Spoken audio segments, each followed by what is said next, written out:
to really sink into. Done, and I'm done. I am finished with mine, and that's kind of what I got. You know, Nice. and you don't want to see the back, but it's really a mess. But yeah, I will pass it on to. Hey, I'm looking right at Millie right now, so I'm gonna pass it to Millie. Hi, everyone. I'm Millie. I go she and her pronouns. Actually, I like to incorporate we as a pronoun. Um, I'm currently waiting for Lauren. She's going to bring me my first embroidery. I usually am harvesting for dinner or doing some composting at home and listening in. But today I'm actually going to start my first embroidery. So I'm going to start with the buffalo. Thanks. I will pass it on to Izzy. Hello, everyone. My name's Izzy. My pronouns are they, she, and I'm calling in from Arcata, California. And tonight I will be working on this underground embroidery that I've been working on for a while now. So I'm hoping I can finish it up this series. And I will pass it on to, let's see, I'll pass it on to Ansu.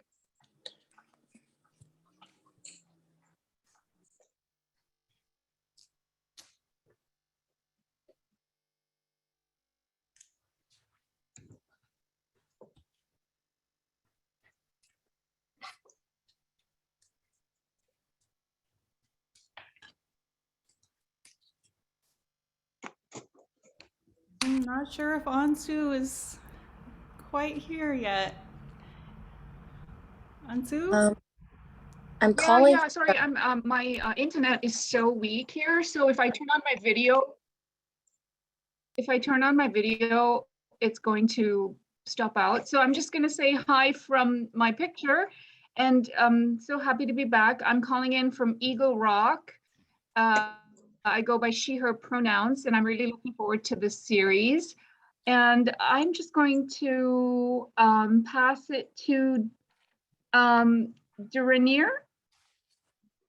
Hi, Durainer calling in from Baldwin Hills, California. I'm excited to be here tonight, and I am still working on my native sunflower pollinators. So I'm going to complete this soon. And I would like to popcorn it over to my friend Queen Hollins, who I invited tonight. Happy to see her here. Is it Yardina here tonight?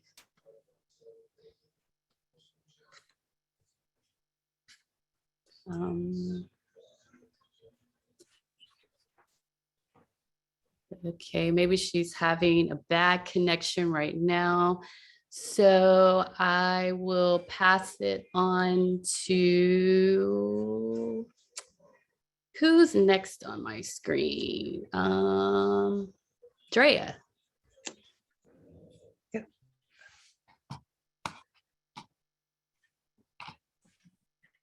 Hello, Drea calling in on a little walk in Windsor Square.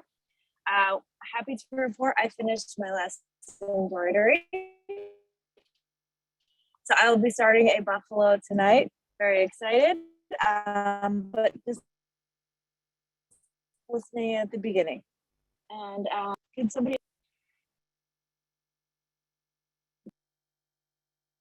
Yeah, let's pass it over to Olan. Hello, I'm calling in from West Hollywood. I use she, her pronouns. I'm working diligently. Oops, can't see it there. At the carbon mycelium exchange. Is that what it's called? I think. Ta-da! And I will pass it to Roxanne.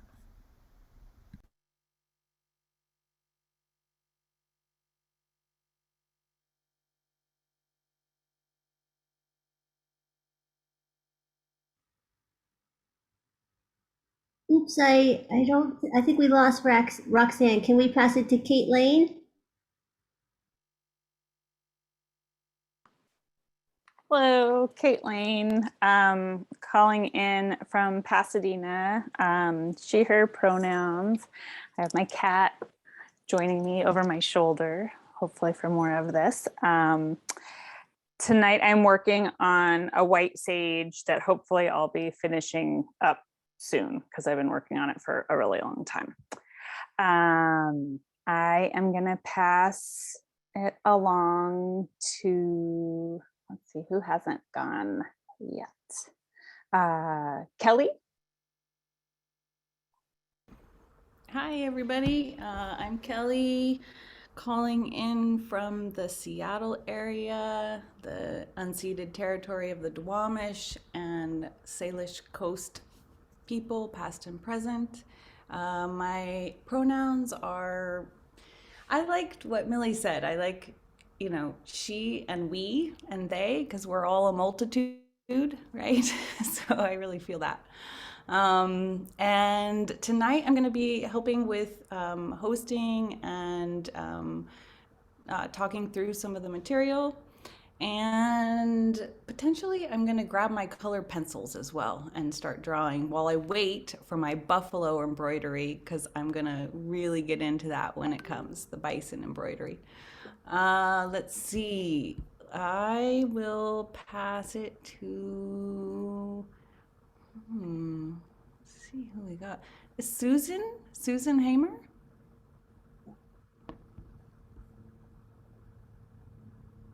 Are you there, Susan? Hi, yes, I'm here, but I'm in Yeah. a public place. That's why I'm on Okay. mute. So No I'm glad to be here. I'm mending a computer, but not any embroidery at the moment. So I did want to listen in because it's going to be a fascinating subject tonight. So thank you for being here. No problem. Hannah, have you introduced yourself? Can we hear from you?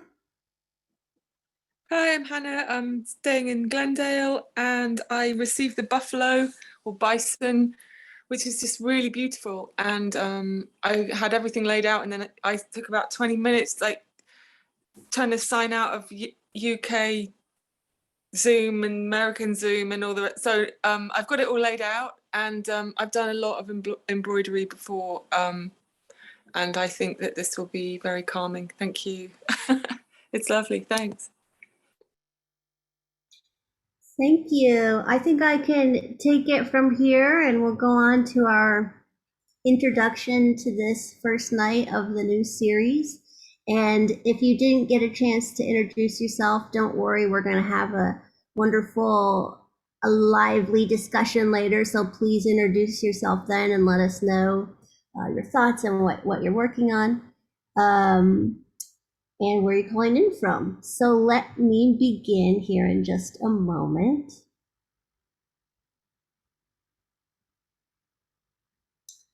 Okay, good evening, everyone, and welcome to Learning and Mending. Since the pandemic began, Metabolic Studio has moved our weekly open studio practice to Zoom. In this 8th series of Learning and Mending, Bison and Range, we will look at the grassland ecozone spanning more than 180 million acres, stretching across the center of the North American continent from its northern tip to the wetlands that flow into the oceans, and how this vast network of biologically diverse landscapes has been radically re-terraformed by the ideologies of manifest destiny, extractivism, capitalism, monocultural farming, and the colonization of the commons of soil, water, and seed. To honor the bison, we have a new embroidery designed by Michel Breard, and we are happy to add this to our collection. If you would like one of these or one of the other patterns that we have to offer, please let us know at info@metabolicstudio.org. In this series, we explore the story of this landscape, commonly referred to as the Great Plains, and the symbiotic relationship the bison herds shared with this ecosystem over millennia before being nearly exterminated by European settlers. The First Nations of this continent are still deeply connected with the epistemological interdependent web of life, and in this series, we will learn about the contemporary movement led by Indigenous people and their allies to bring the bison back to their range, while confronting systemic colonialism in its past and present forms.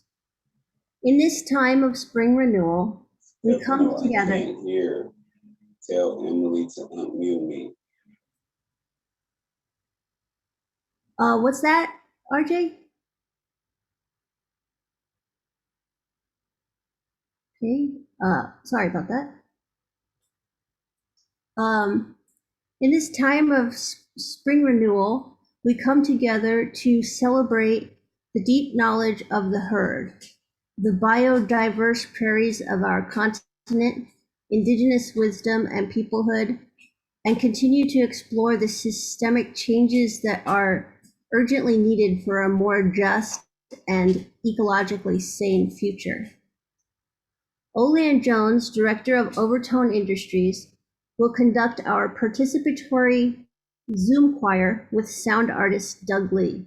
They will direct us in a virtual choir through the silo we work with on the western boundary of the Great Basin each week during this series. More will be revealed. This 6-week series is curated and led by Kelly Sky, an ecologist, artist, and PhD candidate at UC Santa Cruz. Over to you, Kelly. Nice segue. All right. Hi, everybody. I'm really honored to be here with you guys for this. This is going to be a very special series. And I think of this space as kind of like a hive mind or a hive heart mind of sorts. So anyway, I'm really happy to be able to be part of it. And thank you to Metabolic Studio for inviting me into this space to think through these ideas with you guys. I wanted to just briefly introduce this series, Bison and Range, which will take us through a lot of emotions, times and places, and through some difficult realities. But as you guys will see, at its core, there is an incredible strength and resilience to this story that is so deeply touching. So I'm really happy you all are here to work through this with me and the group. In curating this series, I took a lot of special care to feature the voices of Indigenous activists from the Great Plains and nations collectively known as the Buffalo Nations, whose territories span the prairie landscape, and who have been coming together in recent times to form organizations like the Intertribal Buffalo Council and working diligently to return the bison to their rightful range. And in addition, I've tried to evoke my background. I have a background in ecology and landscape ecology to also remember that the Great Plains and this heart of our continent is a complex living system. And I wanted to pay attention to the watersheds and the many symbiotic diversities that intertwine and connect across the heart of America, all the way from the Canadian prairies in the very north to the grassy marshes near the Gulf of Mexico in the south, which is kind of the where is here of this series. And along the way, as I've been curating and reading these texts, I've discovered how precious and biodiverse this region is and was. From around 9,000 BC to less than 300 years ago, it was referred to as the Great Bison Belt because there was literally wild herds in the millions that moved, and they talk about the sound of thunder and blackening of the plains as they moved by. And so it's a really special place, basically, and we'll learn a lot more about that throughout the series, which I'm excited. So that's my little intro for it, but I also want to say that although I curated these readings and put it together, I am definitely not an expert in this topic by any means. And I'll definitely be learning alongside everyone and working to deepen my own understanding of this very complex and important topic. So, without further ado, I'm going to tell you just a little bit about tonight's authors and then we'll start reading. Tonight we're going to start with a poem by Henry Reelbird, a Crow Nation tribal member and poet laureate of Montana. He speaks Crow as his primary language and feels that it has helped his writing, which I thought was interesting. And in 2010, while serving as the poet laureate of Montana, he rode horseback halfway across the state, handing out books of poetry along the way. I don't know, I just loved that tidbit from his biography. We'll also be reading the first sections of a book called All Our Relations, Native Struggles for Land and Life, written by Winona LaDuke. And this section is called Buffalo People, Buffalo Nation. Winona LaDuke will be somebody that is a primary guide or voice in this series. She's a Native American activist and land activist who lives and works in the White Earth Reservation in Minnesota. She founded the White Earth Land Recovery Project and Honor the Earth, and I'll share some links to her amazing projects in the chat. She also actually ran as Ralph Nader's vice presidential candidate in the Green Party ticket in 1996 and 2000. She is Ojibwe and an enrolled member of the Mississippi Band of the Anishinaabe tribe. And then lastly, we're going to take a moment at the end to look at the fascinating geography of the grasslands and ecologies of the grasslands with a few excerpts from a book called Prairies, A Natural History of the Heart of North America, written by Candace Savage, who was born in Alberta, so at the very northern end of the range, and is a naturalist and an award-winning author of more than 24 books. So those are the voices we'll hear tonight, and without further ado, Emily will share our texts and we'll have a little read, and then I'll have some questions and thoughts and we'll get together at the end. Thanks, Kelly.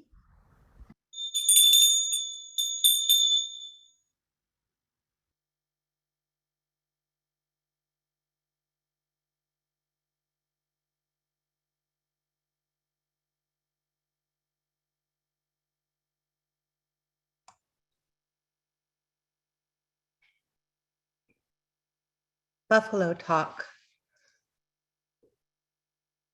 On the second night of a Sundance, in a dream, I looked over my shoulder to finally turn for a glance at a buffalo bull big as a boulder. I looked him in the eye to pause and turned to run for my life. Out on the flat plains, no coolies or draws at that moment in time, no help from a knife. The bull swooped me up from behind my knee to toss me high up in the air. It was like I knew nothing to be, lying on the ground without a care. Then the bull approached from my left to brush softly against my shoulder and licked my cheek in his warm breath. I'm here to watch you and help you in your life, he said. Henry Reelbird. Poem from Bison Portrait of an Icon by Audrey Hull and Henry Reelbird.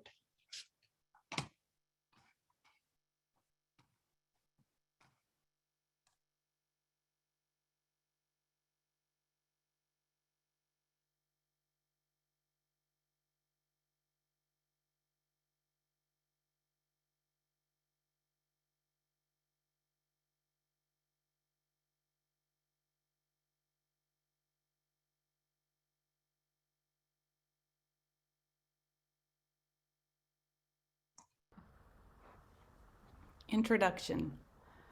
The last 150 years have seen a great holocaust. There have been more species lost in the last 150 years than since the Ice Age. During the same time, indigenous peoples have been disappearing from the face of the earth. Over 2,000 nations of indigenous peoples have gone extinct in the Western Hemisphere, and one nation disappears from the Amazon rainforest every year. There is a direct relationship between the loss of cultural diversity and the loss of biodiversity. Wherever indigenous peoples still remain, there is also a corresponding enclave of biodiversity. Trickles of rivers still running in the Northwest are home to the salmon, still being sung back by Native people. The last few Florida panthers remain in the presence of traditional Seminoles, hidden away in the great cypress swamps of the Everglades. Some of the largest patches of the remaining prairie grasses sway on reservation lands. 1/2 of all the reservation lands in the United States is still forested, much of it old growth. Remnant pristine forest ecosystems from the northern boreal forest to the Everglades largely overlap with native territories. Native American teachings describe the relations all around, animals, fish, trees, and rocks as our brothers, sisters, uncles, and grandpas. Our relations to each other, our prayers whispered across the generations to our relatives are what bind our cultures together.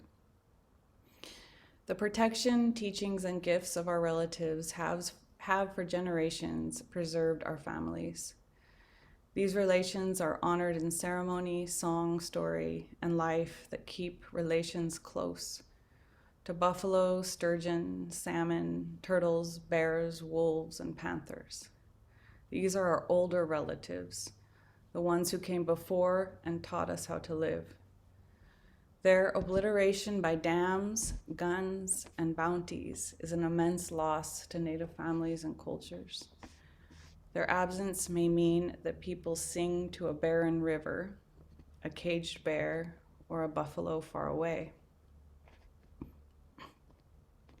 It is the struggle to preserve that which remains and the struggle to recover that characterizes much of Native environmentalism. It is these relationships that industrialism seeks to disrupt. Native communities will resist with great determination.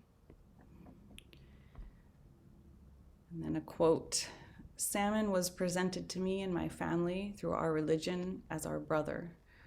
The same with the deer, and our sisters are the roots and the berries, and you would treat them as such. Their life to you is just as valuable as another person's would be." Margaret Salsuskin, Yakima.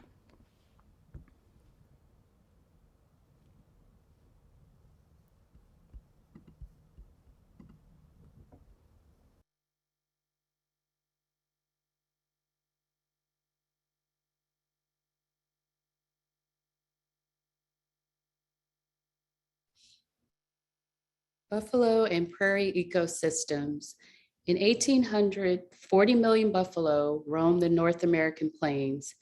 They were most numerous grazing animals on the earth, their numbers surpassing even the immense wildebeest herds in Africa.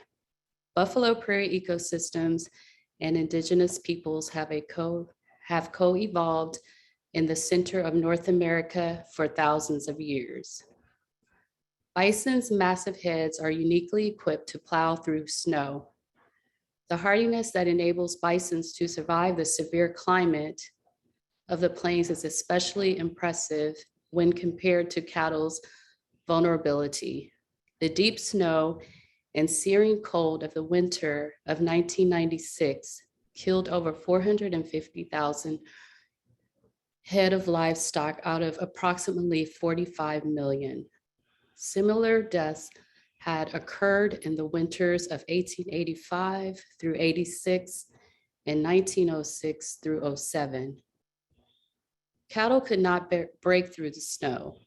Many would call this evidence that domesticated livestock do not belong in the ecosystem.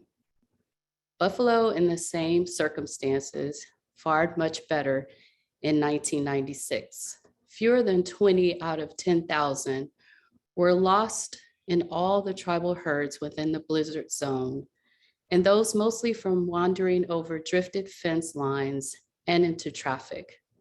The Buffalo peoples will say that there is a lesson in all that death. Even in death, there are lessons. The prairies are where the buffalo and intended to be.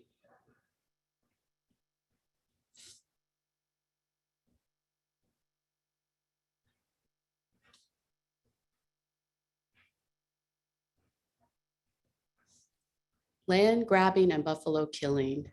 These men, the buffalo hunters, have done more to settle the vexed Indian question than the entire regular army has done in the last 30 years. They are destroying the Indians' commissary. Send them powder, and lead if you will, but for the sake of lasting peace, let them kill, skin, and sell until the buffalo are exterminated. Then your prairie can be covered with the specked cattle and the festive cowboy who follows the hunter as the second forerunner of an advanced civilization. General Philip Sheridan, commander of the armies of the West, in the remarks of the Texas legislature, 1858.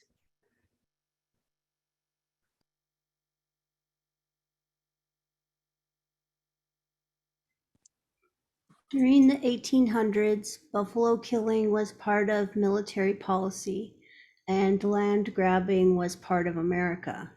Treaty after treaty was signed during the Great Buffalo Slaughters. These two policies were key to the colonization of the plains, the expansion of the cattle and beef empires, and, of course, the industrialization of American agriculture. During the mid-1800s, federal and private encroachment into native areas protected by treaty increased dramatically and pushed native nations and buffalo into smaller and smaller areas. During the 1860s, Abraham Lincoln signed the Homestead Act, granting 90 million acres of Western lands to railroad companies to persuade them to push into the West. By 1867, market hunting of the bison was growing exponentially. The extermination proceeded in three distinct phases, precisely corresponding to the extension of the railroads. The Union Pacific and Central Pacific, 1869, Southern Pacific, 1883, Northern Pacific, 1883, Atchison, Topeka, and Santa Fe, 1885, and Great Northern, 1885, into three broad sections of the country.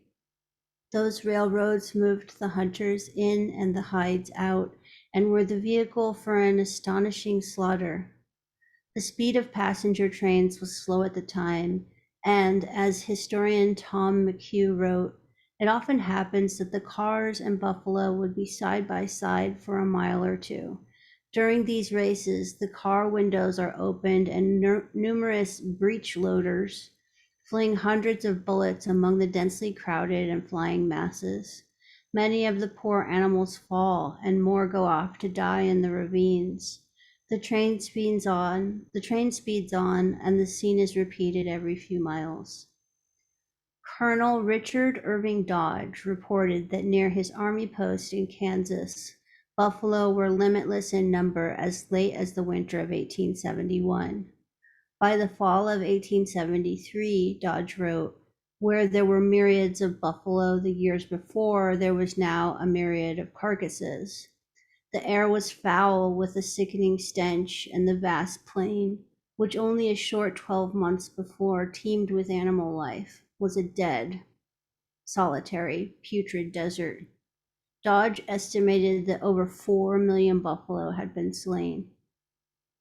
When the dust settled, almost 50 million bison were gone, their spirits left to wander the Great Plains without the benefit of ceremony, and the small surviving groups would be left in isolated enclaves, some eventually ending up at Yellowstone. To settle the vexed Indian question, quote unquote, buffalo hunters killed the buffalo and thereby destroyed the major food source for the native people of the prairie, and then set upon their land.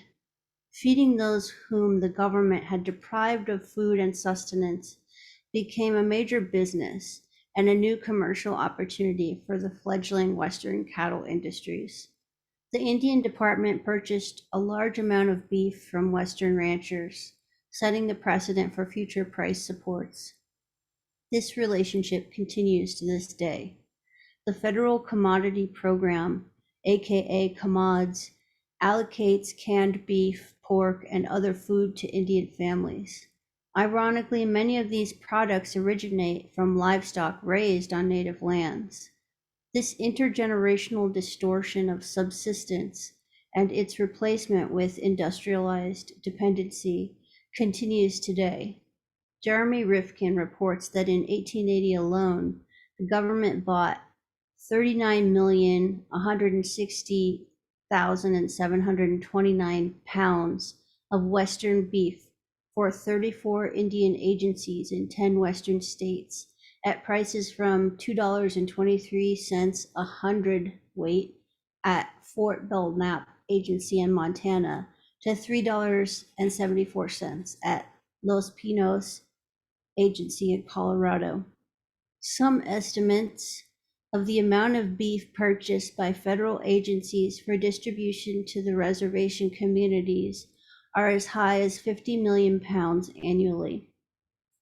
According to Edward Dale, a number of important cattlemen laid the foundations of their large enterprises by securing lucrative government contracts to supply Indians with beef. Concurrent with the rise of the beef market was the pressure on native reservation lands. In 1875, 4 years after Congress had ended formal treaty making with native nations, the total reservation land base stood at 166 million acres, or 12% of the continental United States. In 1887, with the passage of the General Allotment Act, that would end. Under the Act, 118 reservations were allotted, that is, the collective land holdings were dissolved, and of those, 44 were open to homestead entry under public land laws. Approximately 38 million acres of reservation land were ceded, quote unquote, outright to the government. Another 22 million acres of so-called surplus lands existed after allotments and were opened up for settlement by non-Indians. Within a few years, Indian land holdings had diminished to less than 137 million acres. By 1934, less than 52 million acres of land were retained by Native people. From 1936 to 1974, an additional 8 million acres of land were taken, not including lands taken for right-of-ways, roads, pipelines, and other power projects.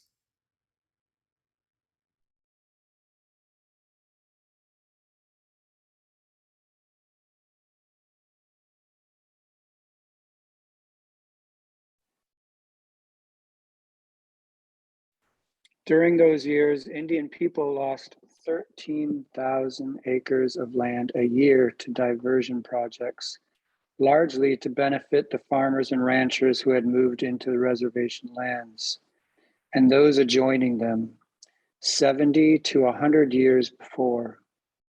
Remaining reservation lands have been largely allotted, in many cases of so-called fractionated heirship. Hundreds of individuals hold title to one allotment, making much of the land inaccessible. More than 10 million acres of reservation lands are burdened by this bizarre pattern of land ownership. Faced with these circumstances and constant pressure from the Bureau of Indian Affairs and agricultural interests, it is not surprising that non-Indian farmers cultivate, lease, and graze cattle on about 63% of Indian agricultural land.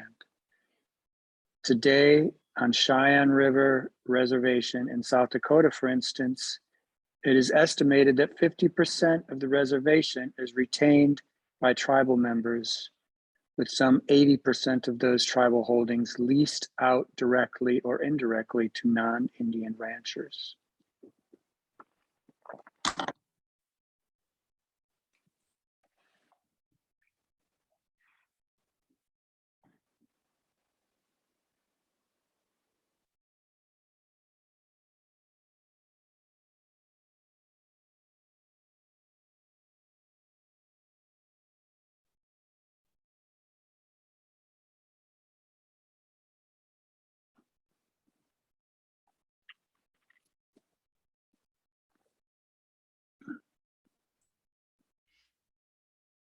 Buffalo peoples dream of their buffalo, their older brothers.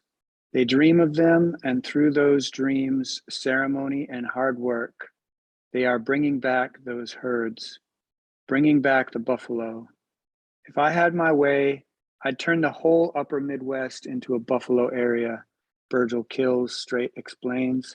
I'm talking to him in Pine Ridge, South Dakota, where under the auspices of the Oglala Lakota Natural Resource Management Program, the 500-strong Oglala buffalo herd is roaming, with about as little bothering by humans as is possible in this day and age. The Oglala Lakota in Tawahi families, in Teospahi extended families, and as Oyote, a nation, are one of many native nations that have begun restoring their herds. As the herds grow, the collective mental and spiritual health of the people, many say, is being restored as well. The buffalo have the right to be here. They were here before we were. This is their land as well. Just because we can articulate some of our needs and wishes, and we seem to have some sort of intelligence and intellect, we think we're better, says Virgil. He pauses, thinking again about his relatives. If you communicate with a buffalo, you'll see they're much more intelligent than a human. Just that they can articulate it as humans. We rely on the buffalo.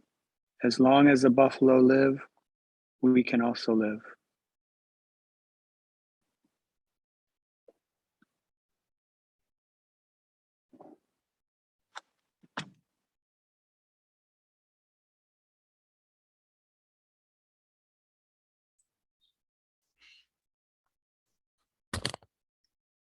It is not far down the pothole-marked roads that Buzz Ironcloud's family has its own dreams of buffalo. Buzz Ironcloud's family welcomed back their first buffalo calf in late 1997. It was like welcoming home a long-lost relative. Ironcloud, who heads the Knife Chief Buffalo Project near the village of Porcupine on the Pine Ridge Reservation, said that before then, we only saw buffalo at state parks or in pictures. It was really good to actually be close to one. To the north of Pine Ridge is the Standing Rock Reservation, and there too, an innovative community-based project is underway to restore the buffalo. In the 7th Generation Buffalo Cooperative, 10 individuals representing as many member families are sweating on weekends to fence 2,000 acres of land for their collective buffalo herd. By 1998, they had 21 animals.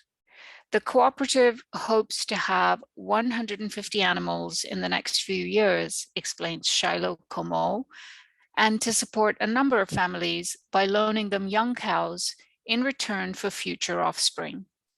The goal is to foster a diverse buffalo herd collectively held by a number of Lakota families. Amidst all this, there's Rosalie Little Thunder, a Lakota grandmother who lives on Rosebud Reservation and is standing up for the buffalo spirits and the buffalo themselves. The state of Montana slaughtered and auctioned off over 2,500 buffalo between 1995 and 1997. A third of the herd from Yellowstone National Park was shot when it crossed the invisible border between park and state land. In 1998, however, only 11 buffalo were killed, largely due to Rosalie's vigilance. Rosalie and a resolute group of friends called Buffalo Nations have, through direct action and civil disobedience, put themselves between the buffalo and the guns of Montana state officials, part of this century-old, seemingly continuous slaughter. By acting as a human shield, they have asked a simple question. When will the buffalo be allowed to return to their past prominence? And when will their spirits be free? It is said that should the earth, the mother of all life, ever be shaken to crisis by the people living upon her, then the white buffalo calf woman will return. In the summer of 1995, a white buffalo calf was born in southern Wisconsin. Called Miracle, the calf has brought new hope to the Buffalo Nation and the Buffalo peoples of the Great Plains. The return of the white buffalo calf woman symbolizes the beginning of a new time, a new era, and with it, the promise of restoration. That is the process unfolding in the Great Plains today, a place where the grass calls to the buffalo and their hooves respond with thundering, it is said, that resonates in the vast underground water table. The buffalo were made for the prairie and the prairie for the buffalo.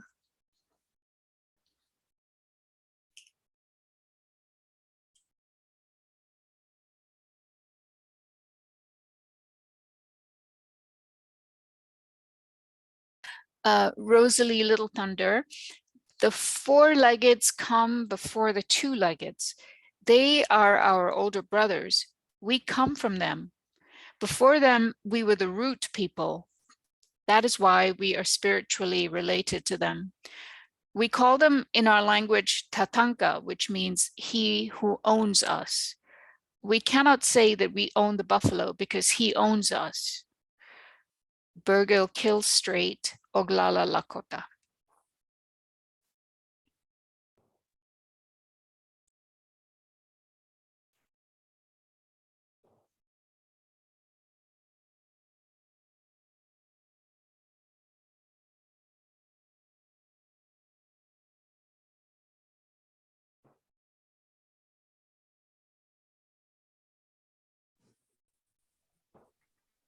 Where is here?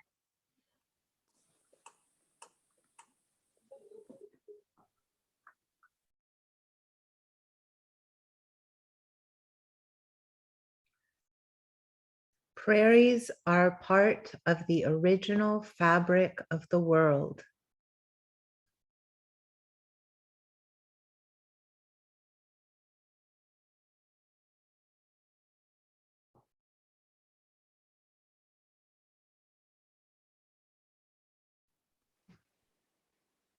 Although grasses may look humble, they're actually versatile and tough, capable of growing under the widest possible range of conditions. Anywhere plants can grow, grasses are likely to be on the scene, whether coexisting with cactuses in a desert, poking up among lichens on the Arctic tundra, or hiding in the leafy understory of a forest. And when circumstances are especially favorable for them, when the climate strikes just the right balance between precipitation and drought, grasses can assert themselves to become the dominant vegetation. Dominance in this case refers to plants that contribute the most living tissue or biomass to the ecosystem. As trees to forests, so grasses to grasslands. A glance at a map of the world's major grasslands demonstrates that these conditions are most likely to occur on a continental landmass. No, on a broad landlocked plain, far from any significant body of water, somewhere near the center of a continental landmass. It is in this semi-arid environment, too wet to be a desert and too dry for forest, that grasses gain the upper hand, whether in the steppe of Central Asia, the pampas of Argentina, the savannas of Africa, or the broad heartland of North America.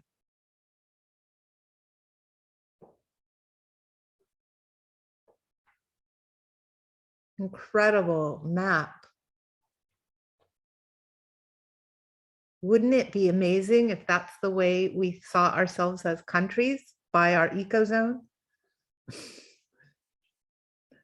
Temperate grasslands of the world.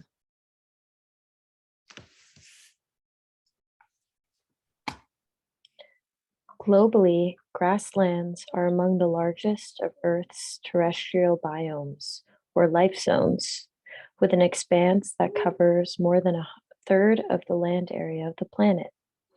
At least that's the area over which grasses would hold sway if natural conditions were allowed to prevail. We're talking some 18 million square miles, 46 million square kilometers, almost 3 times the area of Russia. In North America alone, grasslands naturally extend over about 1.1 million square miles, 2.9 million square kilometers, an area larger than many of the world's major nations.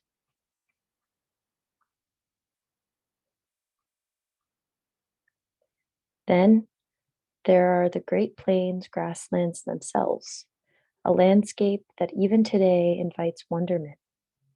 This truly is big sky country with horizons that extend from the boreal forests of Alberta, Saskatchewan, and Manitoba to the deserts of American Southwest, and from the foothills of the Rockies to the Mississippi drainage. The numbers speak for themselves. Length, 1,500 miles, 2,400 kilometers. Width, between 400 and 700 miles, between 600 and 1,100 kilometers. Vaguely triangular in outline, the region is broadest toward the north and narrows to its apex in the hill country of central Texas. Total area, 1 million square miles, 2.6 million square kilometers, or roughly 14% of the entire landmass of Canada, Alaska, and the lower 48 states. It is one thing to send our minds running across the contours of the Great Plains grasslands and their unexpectedly varied landforms. It is quite another to bring these spaces to life, to try to perceive them in their full natural vitality and splendor. Imagine bison beyond counting, flights of pronghorns at every turn, elk coming up out of misty valleys to graze on the prairie at dawn, bighorn sheep perched on the steep, crumbling walls of the Little Missouri Badlands, wolves threading across the prairies, trailing the herds.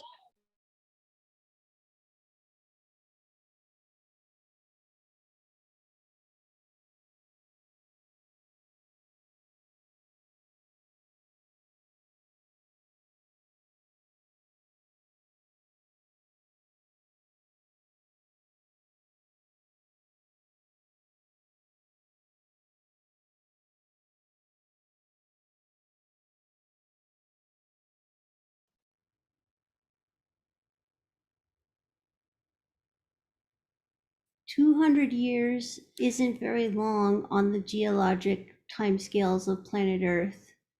These memories lie at the very threshold of the present, so close that we half expect to be able to walk into a fold in the landscape and encounter them. And something like this still occasionally happens when we stumble across a physical trace of the past, whether it's a flaked stone tool that once belonged to a bison hunter or a shallow, saucer-shaped hollow that was worn into the dirt by generations of rolling, grunting bison. The animals have vanished, but the imprint of their flesh and blood is still on the land. It is all so mind-bogglingly recent.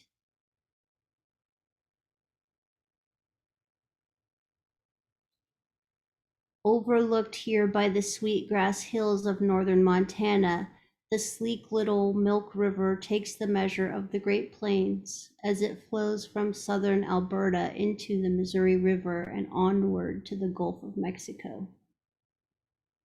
Male bison, seen here in the foreground, can be recognized by their burly physique and stout, inwardly curved horns. Females are somewhat smaller, with slender, straighter horns. What's more, in spring and early summer, they may have small red calves in tow. There are not many places where the wild is as close at hand as it is on the Great Plains. In Europe and Asia, no one can quite remember what natural looked like because the land has been successively shaped and reshaped to meet human needs for hundreds or thousands of years. But on the prairies, right up to the moment when agricultural settlement began, humans had lived off the natural productivity of this vast, sun-swept expanse of grass. The first peoples drew their sustenance from the animals and plants, experiencing both feast and famine as hunters and gatherers. This is not to say that they sat back passively and let nature take its course. They were active participants in the ecosystem, ready and willing to use whatever technologies they could to improve their chances of survival. For example, they had no qualms about setting the prairies on fire to green up the grass and draw bison in for the hunt. They tilled the soil of fertile river valleys and planted gardens of sunflowers, corn, and squash. Yet despite these human innovations, the underlying dynamic of the ecosystem, the interplay between climate and grasses, grazers, and predators, remained robust.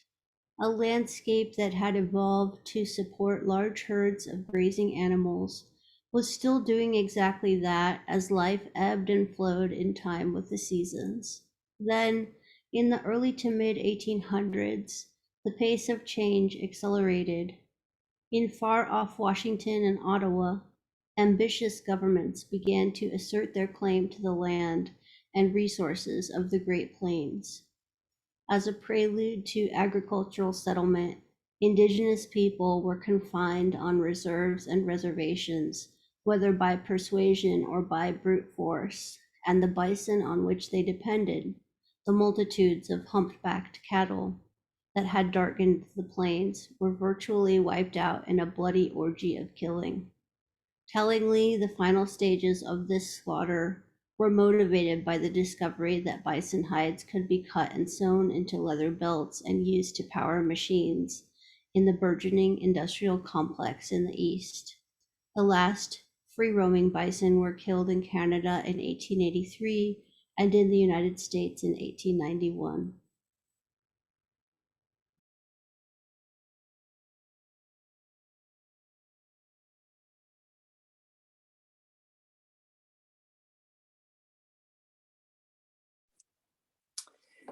Over the last 200 years, human beings have hit the prairies with the force of a major geological crisis, triggering not only extinctions and extirpations of plains wolves, plains grizzlies, plains elk, plains bighorn sheep, free-ranging plains bison, but also dramatic shifts in the vegetation. Taken as a whole, the Great Plains grasslands now rank as one of the most extensively altered ecosystems on Earth. There is scarcely a patch of ground where we have not left our footprints. The southernmost short grasslands, for instance, are as sun-frazzled and arid as a country as you could ever expect to see. Oh, I lost my thing again. Sorry, everyone. Yet even there, an estimated 27% of the ecoregion has been brought under cultivation. The surviving native prairie, sorry, I'm having trouble.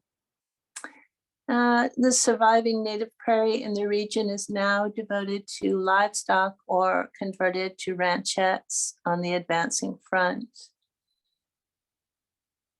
of urbanization. In the mixed grasslands, by contrast, the percentage of land under cultivation rises from 15% in districts with scant precipitation to over 96% where conditions are most conducive to crop production. And in the tall grasslands, with their relatively generous climate and deep black earth, fully 99% of the native grasses have been plowed under to make way for farming. Yikes. The result of this revolution is the landscape that we see today, a colorful patchwork of fields and rangelands where geese feed in the stubble, foxes hunt in farmlands, and meadowlarks sing their hearts out on fence posts. These are the prairies that our generation was born to, and they are beautiful in their own right. Yet the more we love this place as it is, the more we feel the pain of what it is so recently was. The wild prairie ecosystem is gone, and this tragedy is compounded by the realization that we don't even know exactly what it is that we've lost.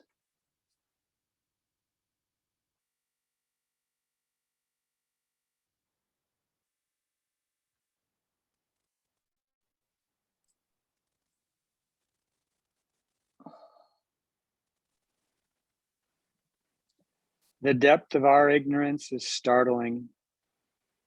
Question: how many bison were there on the plains before the slaughter began? Answer: no one can tell us with any assurance. By working and reworking the available strands of evidence, experts have estimated the pre-contact population of anywhere from 12 million to 125 million animals, a variance that leaves more than 100 million bison in limbo. These days, experts acknowledge that bison once numbered in the millions and probably tens of millions, but that's as far as they're prepared to go. And if we cannot account for big things like bison, how much less do we know about the smaller and less conspicuous organisms? Little things like insects and spiders, fish and frogs, rodents and songbirds that lived and died in their untold variety and interest and abundance. Yet, if the wild past is lost to us, we can still look ahead. Despite everything that has happened, it is not too late to acknowledge the natural forces that continue to animate the prairie world and that even today shape the lives of all its creatures.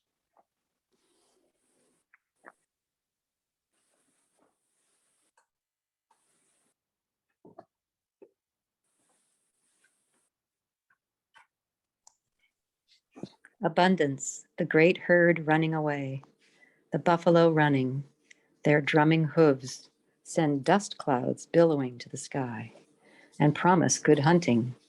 The buffalo and her child approaching, mother and calf coming, turned back from the herd, promise abundance. Sha, Hiks, She, Ka, Kiks, Pawnee song. The largest land animal in North America, a mature bison may stand almost 6 feet, 2 meters high at the shoulder and weigh as much as a ton. Here, a black-billed magpie takes advantage of the view, searching for insects stirred up by the bison's hoofs.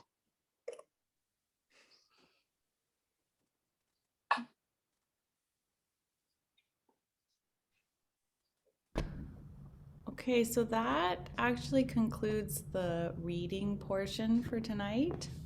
And Emily has up on the screen some maps of the living systems that I was hoping to just introduce you guys to and also entice you to come back next week because we're going to be learning a bit more about the river systems and wetland systems and diversity of grass and rainfall next week. But I wanted to introduce you to these patterns across the plains. What you see right now in front of you is quite interesting in terms of, grasslands are often thought of as kind of monotonous or unchanging, but actually there's these gradients of grass from the north to the south that are largely dictated by rainfall patterns and currents from the ocean. And I kind of love the idea of the gradients of grass and realizing the incredible diversity that's there just below the surface of recognition, depending on the moisture. And then Emily, if you'll go back up to the top two maps, this is really fascinating. And this I was gonna definitely have a portion of our readings on next week. The river systems, the watersheds of the Great Plains, you can see on the left. And in the north, the river system is the Saskatchewan River System. And in the south, the green, is the Missouri River System. And collectively, these river systems drain more than 1 million acres across the center of our continent. So they're quite significant, like lifeblood of the Great Plains. And they also relate, of course, to something else that I totally was surprised by and fascinated by, which is across the Great Plains, there are these really small self-contained marshes and wetlands, and they call them the playas. And basically, there was this geologic phenomenon that happened in the last glaciation that created these potholes. And there are these kind of small sanctuaries that gather water. And you can see, yeah, exactly where your cursor is, Emily. That is one of the most pockmarked areas. And there's all these little sanctuaries of water up there that are hugely important to bird life, to insect life, and reptiles, amphibians, everything. So yeah, the grasslands have a lot going on, and the wetlands and what they call the playa lakes and the potholes are something that I'm going to include a reading about next week so that we can all learn together more about this fascinating aspect of this ecosystem. But I just wanted to share some of these images to start kind of planting the seed of these patterns and this space. And we've taken in a lot of information even just in this first set of readings. So we can, wrap up here. I have a few questions that I can put in the chat and I will share with you in a moment, but do come back because there's so much more. Like this amount of time is not enough for the complexity and amazingness of this space that we're encountering. So yeah, so at this point we're at a good time to kind of open it up, and I actually have too many guiding questions. I should only have 3, but I have 5 because there was just so many things that came up for me in these readings as I was going through them myself. And I will put these in the chat and read them. Let me put them in the chat first. And then just open it up. And we don't have to speak about these particular questions, but they're there in case they provoke something in you all. And the first question I had was, we heard some really big numbers from Candace Savage's readings. She talks about 18 million square miles of grassland on the planet, 1.1 million square miles of grassland in North America alone, which is almost 3 times the area of Russia. And so what do these numbers mean? How can we actually grasp this scale in a more embodied way, which is something as an ecologist and thinker, and I always struggle because I want to be able to grasp the scale of these spaces and what that means for us living on this planet. And then the second question I had was, I really loved the quote, "Prairies are part of the original fabric of the world." And I just wondered about that metaphor, the original fabric, and how it might be useful to think with. And then another question I had was, what roles do vast space, railroads, infrastructure, what kind of role have they played on this continent? When we look at if we went back, and we probably should, to some of the earlier maps in the reading, you will see that the railroads what's that?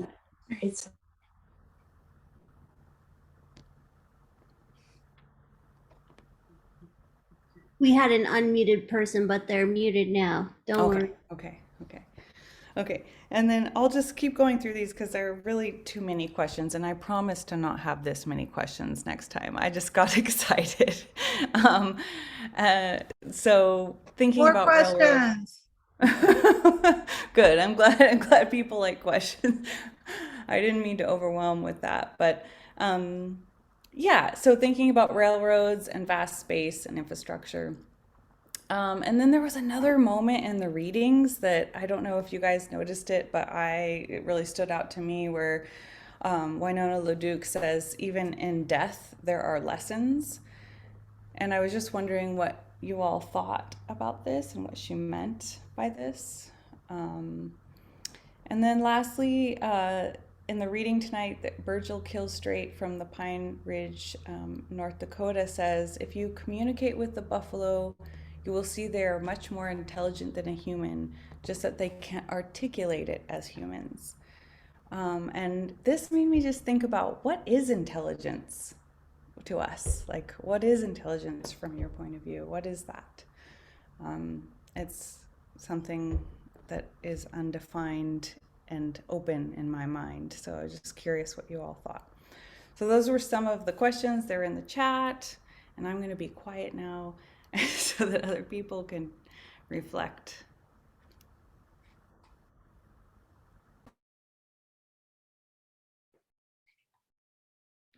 Kelly, thank you so much for those questions and for your selection of readings tonight. I'm so thankful, and there's so much to think about and unpack. I had a question. I also was really struck by the quote about there's so much to learn from even in death. Can you remind me what the context of that quote was? Because what was she processing when she said that? Yeah, that's a good question, Lauren, because actually what she was talking about was how in severe winters, in recent winters past, the cattle, lots and lots of cattle passed because they weren't adapted, and the buffalo didn't. So it's interesting. I was really struck by that, because she was sort of I hadn't realized that the very large head of the bison was an effective tool for being able to move snow. I hadn't realized that until tonight. And that idea that even in the profound numbers of death that she quoted died in severe winters in the 1990s, I think she said, that there was a lesson in that, you know, and I think that it's really, really helpful, the kind of, for me at least, to remember these very specific examples, right? Because I mean, I'm really struck by how all systems fail at some point that we build over time. Like we shouldn't avoid, it shouldn't be shameful for systems to fail because everything is in flux. So everything has its point of no return. That's just seems to be part of being. And knowing that, it's really interesting to think about that, the continent that we're living on, all of us, North America, being constituted by so much grassland, and the abundance of that coming from these very well-equipped primary mammals that were in this interdependent weave with these grasslands. And that, you know, trying to imagine what that was like. I mean, I think she also says one of the sadnesses is that we can't imagine what we've lost. That really struck me about the reading too. Like it's been lost so completely that we can't even imagine that which we've lost.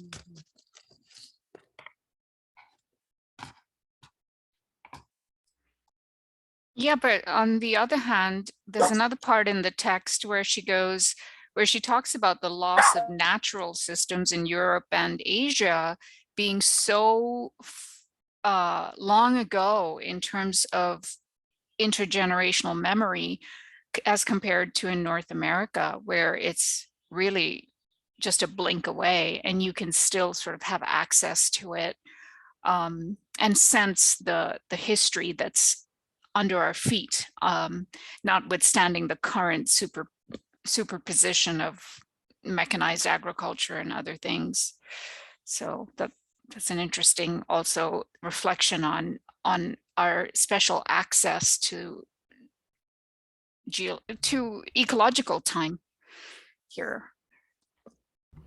Totally. I just to follow up on that, there was a moment when she spoke about how you can still find the hollows from where buffalo were, like, you know, laying and turning and moving, and they're still there in the ravines and things. And it's, yeah, that really stood out to me. Like, if you're actually looking for those things, or have in your imagination the possibility of that space that has been so completely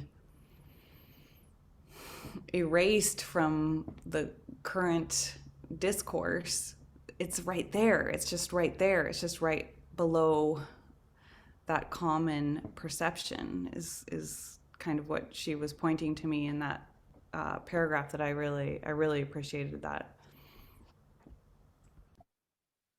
And from what she said last week, the fact that indigenous nations in this country have a different sense of historical time and don't sort of see things in the past as over, but as connected to the present, and that they're revoking their connection to the land in the present, you know, has a huge influence on our imagination, even us in this room talking, and has implications for the way we can see the land, which I think is an advantage for us. It's a contribution for us, to us.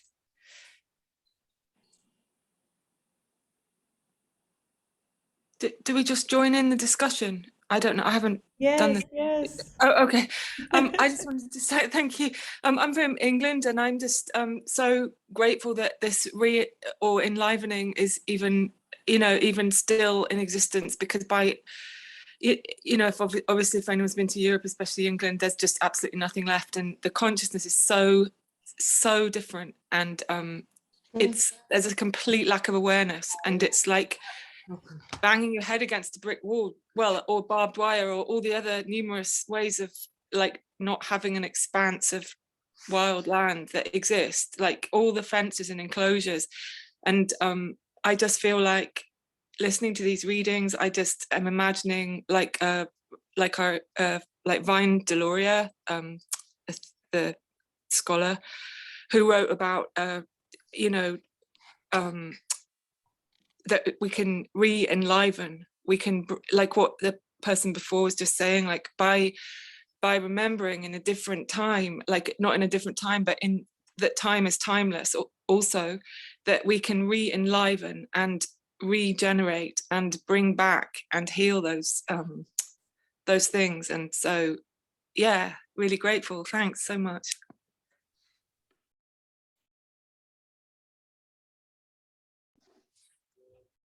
Could I add something? Yes, please do welcome Ian, and welcome everybody who hasn't been. This is a completely permissionless space, so no need to ask permission. Anytime you want to jump in, please do. Awesome. Thanks for facilitating this, all of you all. I really liked the quote as well, prairies are the fabric of the world, and feel like an offering to my ancestors who were settled through the Jewish Colonization Association and Treaty 4 territory in the prairie in so-called Canada. And a large reason why they starved every winter is because the buffalo were tried to be eliminated in that region. And they didn't have enough grass that could sustain the wheat that they were farming. And there was Indigenous Holocaust in that region before. And so I've been thinking about like, what is the repair, and I have this art here. It says teshuvah, which means return in Hebrew. It's a framework for reparations. And like, what is the like restitching that I need to do? So I'll be going to that land that my great uncle and grandma grew up on in July, and just knowing that the fabric can be like knowing that there's a path toward rematriation of bison being returned to that land and getting to be a part of that. And then also choosing home where I am through being a good guest and supporting land rematriation right here as a 4th generation guest in this land feels like a nice like stitching of the fabric and the weaving of worlds between here and honoring those ancestors who were doing the best they could on Indigenous lands.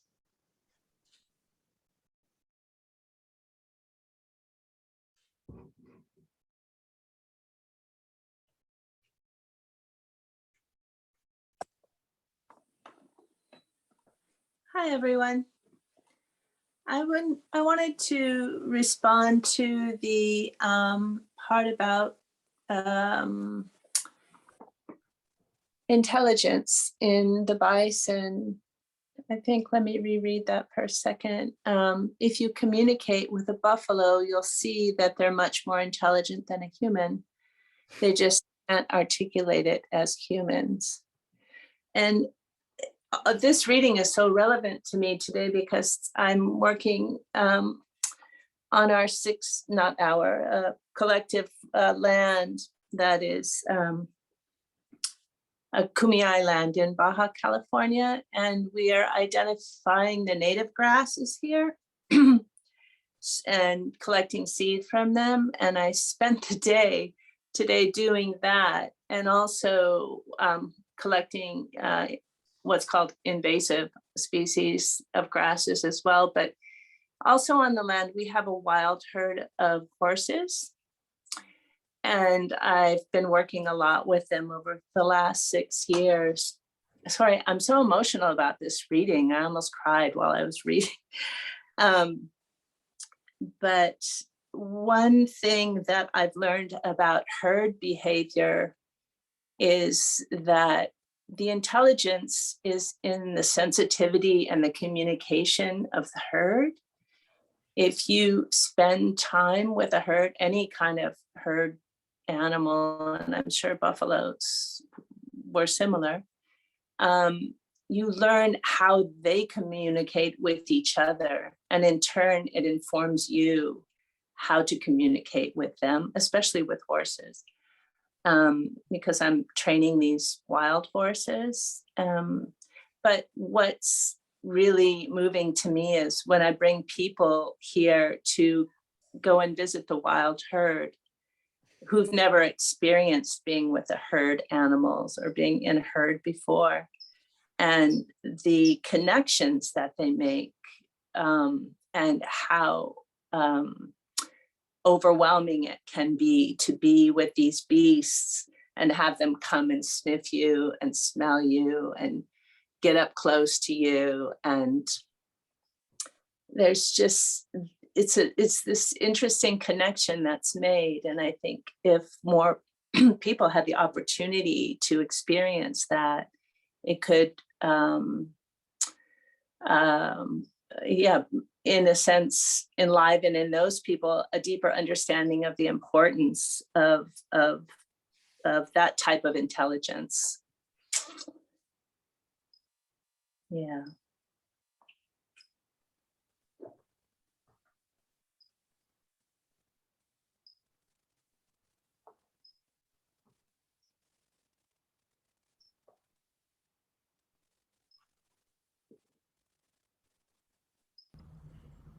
Thanks for what you just said. It really touched me, and the poem that I chose for the beginning, by Henry Reelbird, there was something about the moment in that poem when he spoke about the buffalo and the warm breath, and the licking of his face, that it just was like so visceral and something like beyond just like information that was embedded in that. And the more I dive in, I'm really learning along with everyone. The more I dive into reading about the connections, the more I am like really deeply moved physically. And there's something about the body that knows something beyond the mind, and that I think intelligence, in our common, more Western context, there's a lot about the mind and articulating in language, but I think the body is undervalued, and maybe the buffalo teach us something about that sensibility too.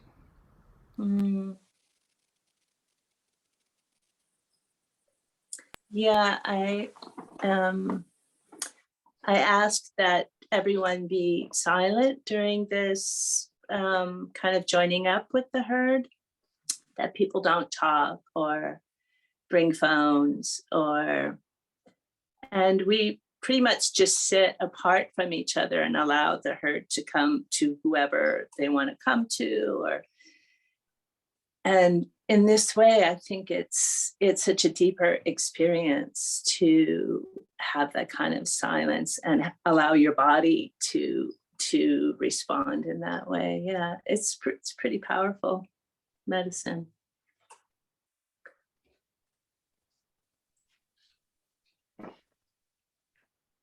One thing that I've thought that wasn't mentioned in Winona's writing was the prevalence of buffalo dancing in so many North American tribes, and the use of the empathy with buffalo through sort of kinesthetic movement, and the idea that the body's movement and the sort of using the buffalo hides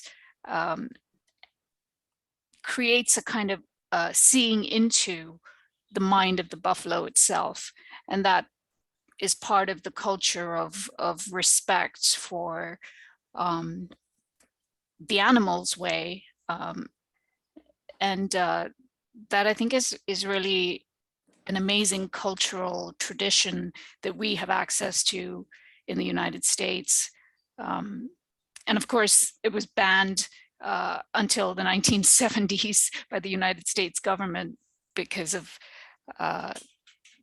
their cultural genocide. But it's really practiced quite beautifully in the Southwest. I've seen it in different settings, and it shows that connection, that the fact that they're able to relate and try to empathize between the species, which has been largely lost in the European tradition, because if you go back to Descartes in the 1600s, he created a metaphysical reality sitting in a room writing in his book about the beast machine. So all animals other than humans were just matter. They were beast machines, and only humans and their brains had intelligence and something called a soul or consciousness. And largely the Europeans are stuck in that mode from 400 years ago, and they've lost the animacy of the rest of creation, which thankfully the Native Americans did not lose that. So that's something to consider too. But it's in the Bible, you know, like, I mean, if you talk about Christian Europe, or like completely broken tradition of from what went before, just like, you know, all animals are given to be used, all plants, you know, there's absolutely nothing about, there's nothing about interrelationality or you know, it just every, you know, I'm not saying non-hierarchical, but like the entire system is just based on that. And I think that's the crux of the problem, because if something doesn't have a consciousness or a soul or whatever Western precepts are, then that is the problem. And it's a problem because it clearly doesn't work. It's ineffective, and it's not a good way to live, because it's proved that in the land itself.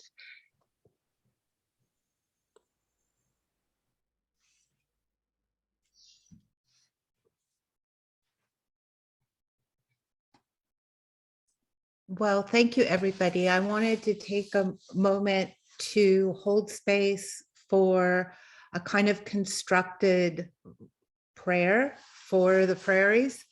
For many years, I've been working with Doug Lee and Olan Jones on throwing our voice from one place, wherever we are, through a giant silo on the edge of the Owens Dry Lake. It's an important place for me for many reasons, but one of them is that it sits at the foothills of Mount Whitney, where the snow melt from the highest points in the North American contiguous continent meet Death Valley, the lowest point. And that water has been redirected for 100 years to Los Angeles, and the silo was built to mine silica from the dry lake to export it on train tracks that the buffalo and bison would have ranged on. And we know that the railways changed that in a fundamental way, to the East Coast, where silver was brought to, that was mined in the same mountains that our water is mined from, if you live in Los Angeles. So we thought for this series, we would reintegrate some of our practice of collective singing through the silo. And I just wanted to introduce this silo and introduce Olan. You want to say hello? Hi. Hello, Silo. And Douglas Lee, are you here? Yes, I am. Hello. Hello. And we can maybe introduce the silo for a minute too. If we listen carefully, you can hear what the weather pattern is there.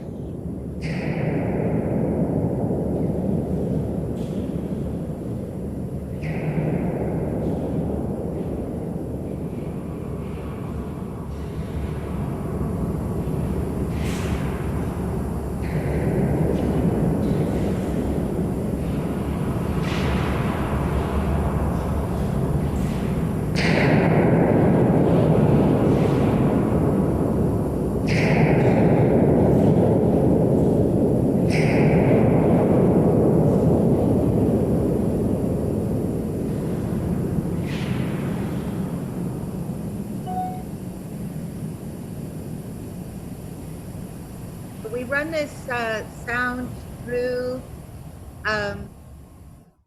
You can listen to this sound anytime on an internet radio station, but tonight and every night we meet over the next 6 weeks, we're going to try and play with our voices on this Zoom going through the silo live. I'll let Olan take over from here and introduce this practice briefly. And this won't be long. This will be a 5 or 10 minute exercise. But I think it will bring our synthesized voice across space and time through satellites into a silo and back to us on Zoom. Yay. So the basic methodology of this is it's like being an intelligent herd. It's to keep alive in you without having to name it, just the life of what we've all been listening to, and that sense of the layers of time and abundance and loss and a different type of intelligence. And without having to describe it in notes, just let it live in you while you sing, and to trust that humans making up song and music together is a birthright. So you can feel free to add in. And I think the way we'll do it to start tonight, I will come up with a melodic pattern based on how I'm feeling right now with all of the reading still in me. And then Emily, would you be the second voice in? Because it helps to have a sort of grid that the whole herd can move toward. And once we're there, then it can bloom. Okay, great. And I would suggest that initially use the vowel sound ooh, just as a way of here comes a silo already wants to play. And you'll hear we will sing things into the silo. It will sing back. It will spin it into gold and send it back, and then we can sing along with that.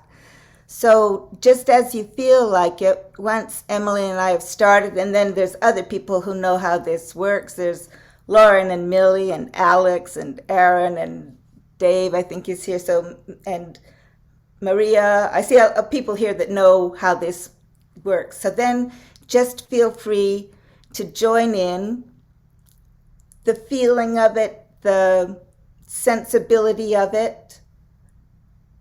And yes, don't forget to unmute yourself. But let's start with ooh. I'll start with something ooh. And then Emily will join me, and Doug is there with the silo. I'm going to mute while I find a little melody.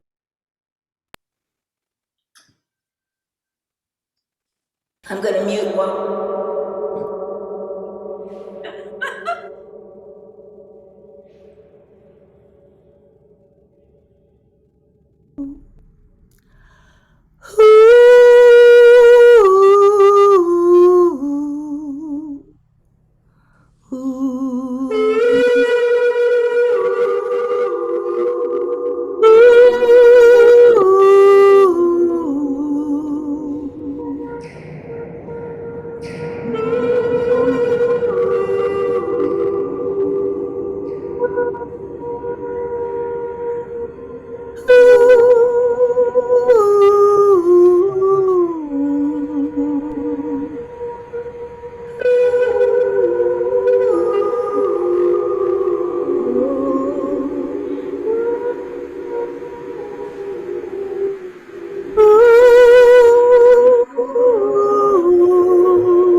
Wow, that's so cool. So cool, Chris. Lauren, wait 1 minute. Okay. That was beautiful. We're gonna get a puppy look, everybody. Critter's baby just had babies.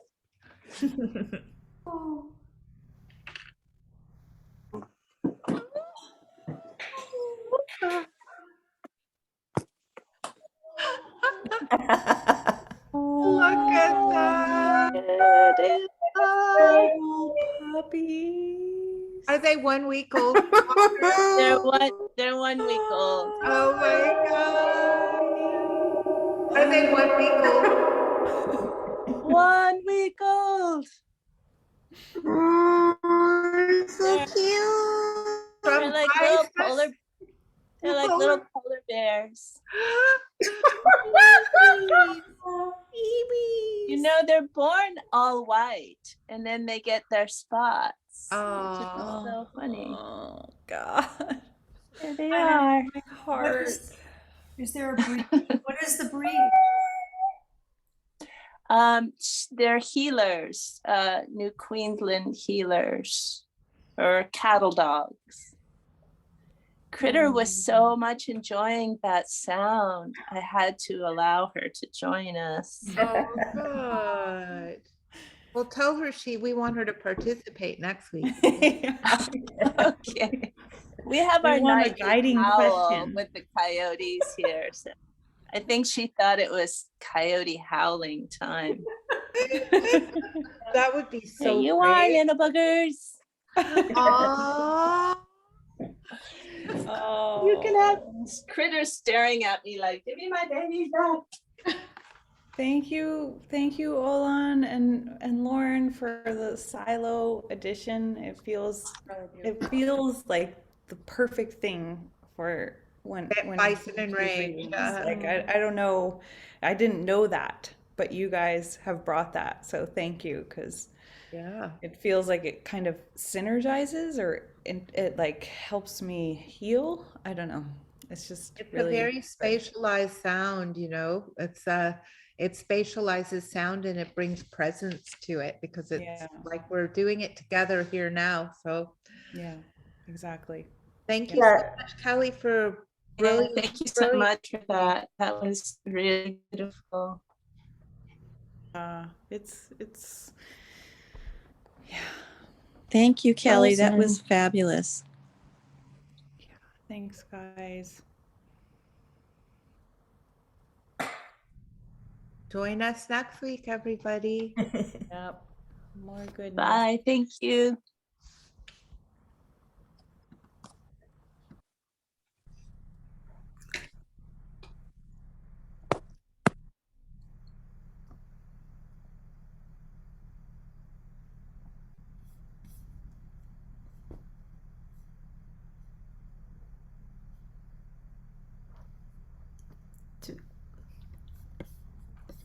Good night now, y'all. Good night. Thank you, Douglas.